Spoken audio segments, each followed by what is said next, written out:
Building थी जहां पर 3 लिफ्टें थी, जिसमें से 13 नंबर लिफ्ट कोई इस्तेमाल नहीं करता था।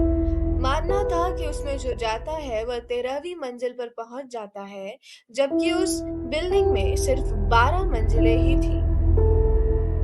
26 साल की आईटी इंजीनियर रिया देर रात तक ऑफिस में काम करती थी। एक रात जब सारे गार्ड और कर्मचारी जा चुके थे, तो उसने देखा बाकी लिफ्टें बंद थी, सिर्फ लिफ्ट नंबर 13 खुली थी। वह जल्दी घर पहुंचना चाहती थी, इसलिए उसने सोचा क्या बकवास है, भूत वूत कुछ नहीं होते। और वह उसी लिफ्ट में चली गई।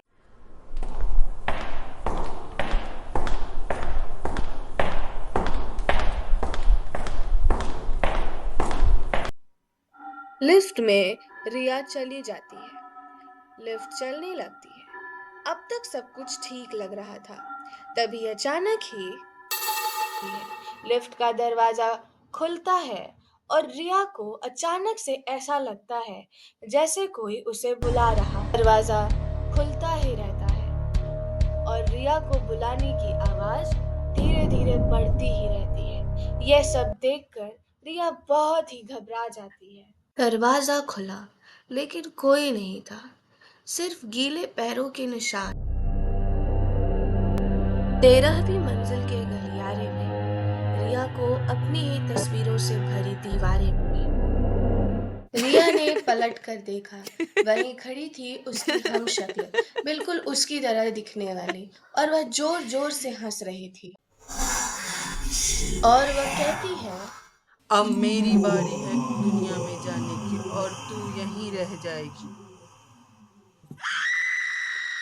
यह सब देखकर रिया बहुत घबरा जाती है और चिल्लाकर भागती है, लेकिन सारे दरवाजे बंद हो चुके थे। वह दौड़कर लिफ्ट में आती है और लिफ्ट के सारे बटन दबाने लगती है, पर कोई काम ही नहीं कर रहा था। तो जोर जोर से हंसने की आवाज आती है और वह देखती है कि उसकी हमशक्ल लिफ्ट में पहले से ही मौजूद है और उसके पास आती है। उसकी हमशक्ल कहती है कि रिया की परछाई अब इंसान बन चुकी है और दुनिया कभी नहीं जान पाएगी कि असली रिया कौन है। तभी हर जगह अंधेरा हो जाता है। अगली सुबह ऑफिस का स्टाफ देखता है कि रिया बाहर आती है लिफ्ट से। उसके स्वभाव में कोई बदलाव नहीं लग रहा था। वह पहले जैसे ही शांत और सामान्य लग रही।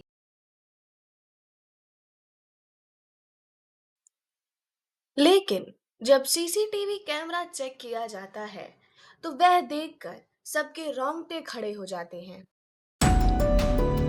क्योंकि लिफ्ट से बाहर 2 रियाएं निकली थी। एक सीधे चली गई और एक धीरे धीरे कैमरे की तरफ आने लगी। सीसीटीवी के आखिरी फ्रेम में लिखा था, लिफ्ट नंबर 13 में कभी अकेले मत बैठो, हो सकता है जो बाहर आए वो तुम ना हो।